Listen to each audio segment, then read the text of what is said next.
এরপর বিশ্বনবী বললেন মুরাবিতান ফি সাবিলিল্লাহ, মুসলিম রাষ্ট্রের পাহারা দেয় যারা, বর্ডার গার্ড। আমাদের দেশের বর্ডার গার্ডের কি বলে?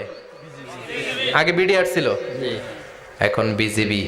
আমার বিজিবির ভাইয়েরা না খেয়ে না পড়ে শীতের রাতে দেশ পাহারা দেয়।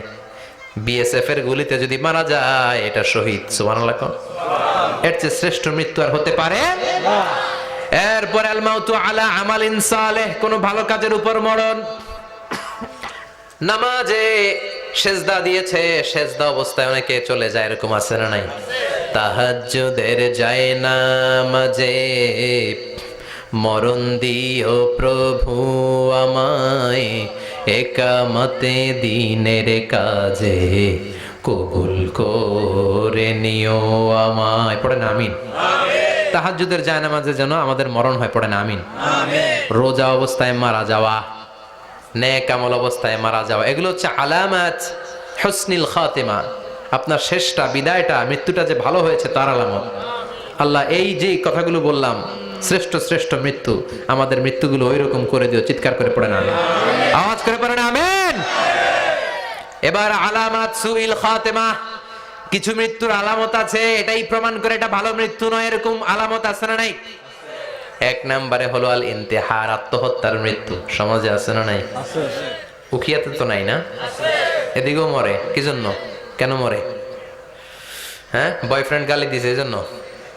হ্যাঁ, মান ক্বাতালা নাফসাহু বিশাইইন উযযিবা বিহি ইয়াউমাল কিয়ামা, যে জিনিস দিয়ে যে যাকে মেরেছে, আত্মহত্যা করেছে, সুইসাইড করেছে, কিয়ামতের দিন ওই জিনিস দিয়ে সে তাকে মারবে, এটাই হবে তার শাস্তি। ওড়না পেঁচিয়ে যারা আত্মহত্যা করলো ওর শাস্তি ওড়না পেঁচানো।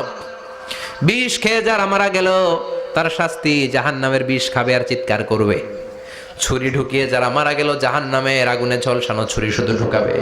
আল্লাহ আত্মহত্যা থেকে বাংলাদেশে বাঁচাও, আমাদের ছেলে মেয়েগুলারে বাঁচাও। চিৎকার দিয়ে বলেন আমিন।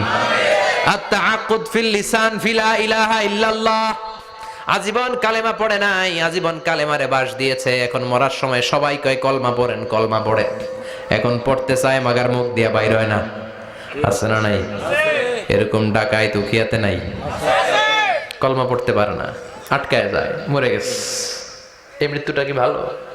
কথা বলে। ফি হালাতি শুরব, অনেকে মদ খাইতে খাইতে মরে। আছে না নাই? জুলুম করতে করতে মরে। আছে না নাই?